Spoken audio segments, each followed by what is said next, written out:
Hello everybody, I'm Takeshy, and if you follow my channel you can tell that YouTube bot did its thing again, blocking the reaction video, but right.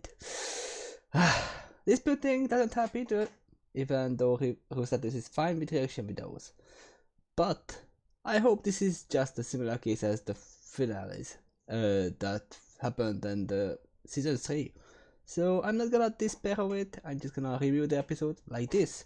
And now, if you haven't seen the episode, what are you doing here? Really?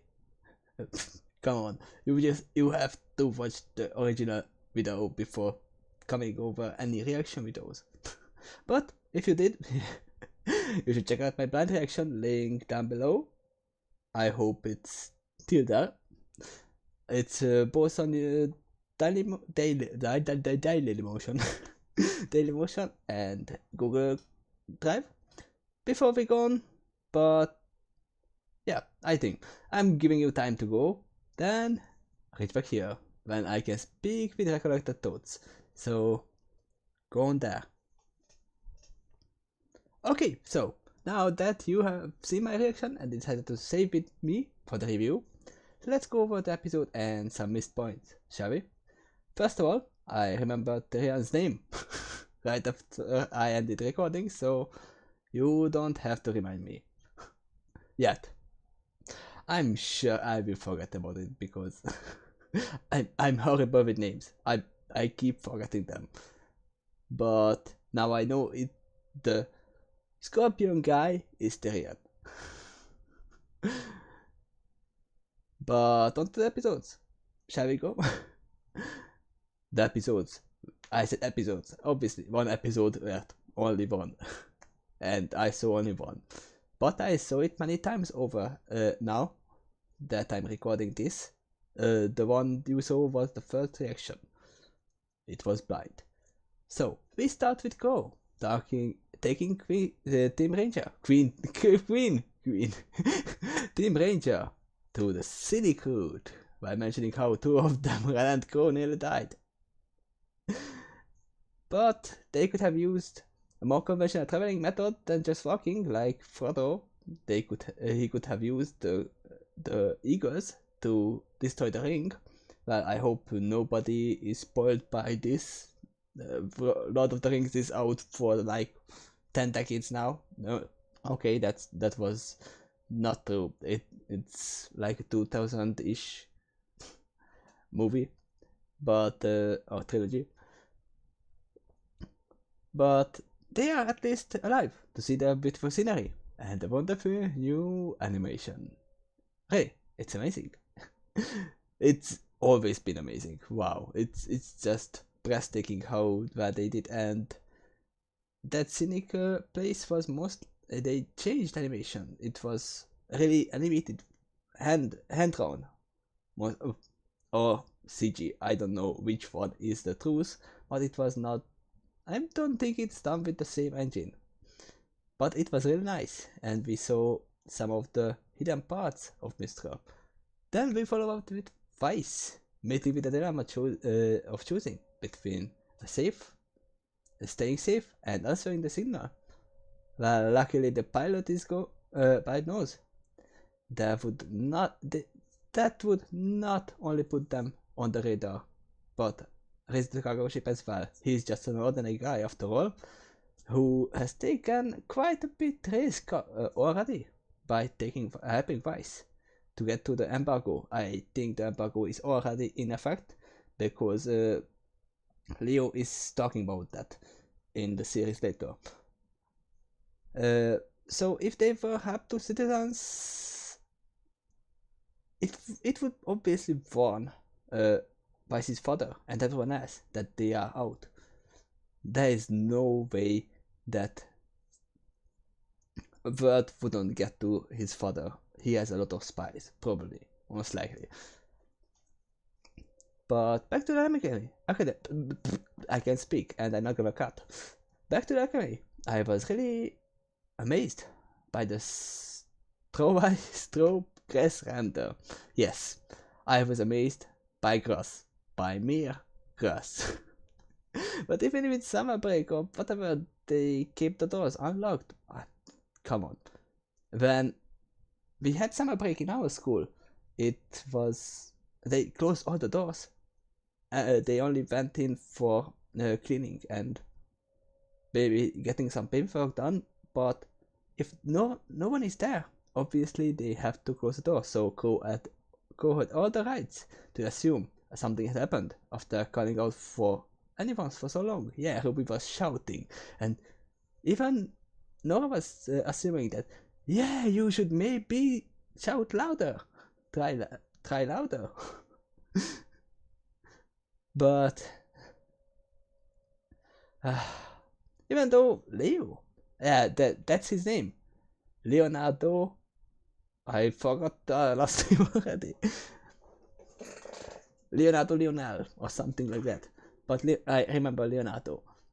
He has an amazing name, and he cares for the well-being of Mistra, or the people of Mistra.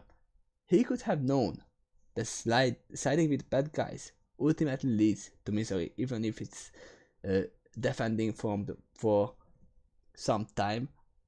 But still, it's not gonna end well. Even though, yes, this is just a part that I quite missed. Everything that happened aired everywhere, worldwide. So the attack on the arena happened worldwide, everywhere. Who felt this misery, this fear, this anger that they saw, they made it so the Grimm attacked everywhere, not only on Haven. So, did I say Haven? Well, you know what I meant. But, yeah. So, still, he did this sellout, so he can defend his people for a while. But still, and yes, many people died in that accident. But still, that's not good. He should have known. He is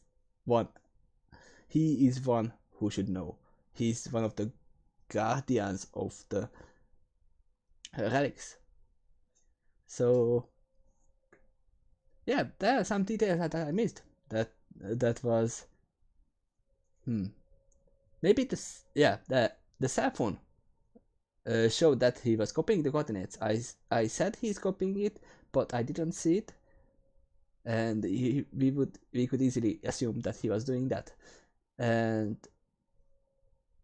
there is a big problem with this 2-week time limit, 2-3 weeks time limit that he was saying. While yes, maybe he is trying his best to get a team. Crow doesn't have anything to beat Raven's army and bandits, and the Spring Maiden as well, just yet. Salem has a whole army of disposable Wi-Fi members on the side, and we shouldn't even speak about the self-regenerating Grim Armada that we saw that they are coming out of those black puddles all the time. So that's why I'm saying self-reincarnating, which is not the right term to use, but you know what I mean. They just come and come and come. It's like a horde of Grimm. But speaking about Guardians, here comes the fresh information. Only maidens can get to the relics. So if he told vets where the relic is, they cannot just take it yet because they don't have the Spring Maiden. I think the Spring Maiden unlocks the relic. This is why Salem said Cinder is an important piece in the game. She is needed to unlock the one which is guarded by Ospin. And we can be mostly sure that she doesn't have any relics yet, because I don't think she said anything about any maidens taken care of just yet, except the one that Cinder killed and got her power, and now she is well armed with it. At least she can use it well. We saw her in the first volume before, so she is now trained with it, and that is a problem with this. We will see Cinder in this season. I'm pretty sure. Another personal kind of info I found out is that Watts is the one who most likely created the Black Queen virus. Cinder had the very same W on the tablet when she was holding it like this, and we saw the Black Queen, and there was a W on the corner. That thing I missed in the episode itself, but after watching out back to the episodes, I watched some of them back, so the information is still clear, and I'm not losing too much of the information. And I did rewatch some of that after I watched it blindly this episode, so I was right about what's being more diplomatic, moving things from the shadow kind of guy, blackmailing, spying, hacking. His repertoire is actually quite useful for Salem. But we should go back to this episode and the other two members of Team RWBY, Blake and her father. Let's go back to Menagerie. They confronted the two side foxes. I again forgot their names, but yeah, they got information from Ilya's scroll, but they obviously had no evidence about anything, so they just blamed everything on Ilya. That happens. They are not stupid. They are not stupid at all. So, but sadly, Ilya is still refusing to leave the White Fang. Why? I have a feeling that she is probably being threatened by Adam to stay, maybe about family members or Blake herself indeed, or whatever else, but she can't leave for some reason. This is a story of two friends whose ways are interfering, and I'm sure we will have to see them fight at one point. Even the intro sequence showed them fighting. But she might be a possible ally in this volume later on, when she has to decide between Adam and Blake when they confront each other. But still in Menagerie, let's talk about the god who got my attention. Even though she wasn't able to notice the star specialist Ilya, she was definitely combat ready. I am combat ready. Like with actually useful armor and weaponry. Come on, most animes and games have over-sexualized armors. Blake. But that once she wears does not compensate defense with agility. So it provides both. The joints being open, like here on the leg and the shoulders, but still wears thick armor in the little places, like nearly over her whole chest and the other parts of her arm and legs too. So yes, and her weapon, her lance, is also designed to so she can easily disarm. That's why there is a cutout in the lance, so she can just lock onto the weapon and pull it out. Done. Enemy disarmed. And she can also keep far her opponent, as it is meant obviously against humans and faunus to use, not against Grim. Well, she can use it against Grim too, but it's a very nice designed weaponry. But there is one problem. Even if she was told by Blake that she wanted a self time, an alone time. She shouldn't have gone too far. That is the most dangerous to have. If you have a god, don't send them away.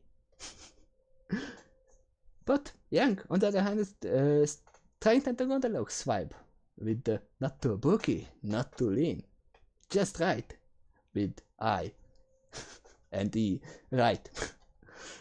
But I'm sure that guy is the part of the tribe, or at least affiliated with the tribe or anything, or in some way.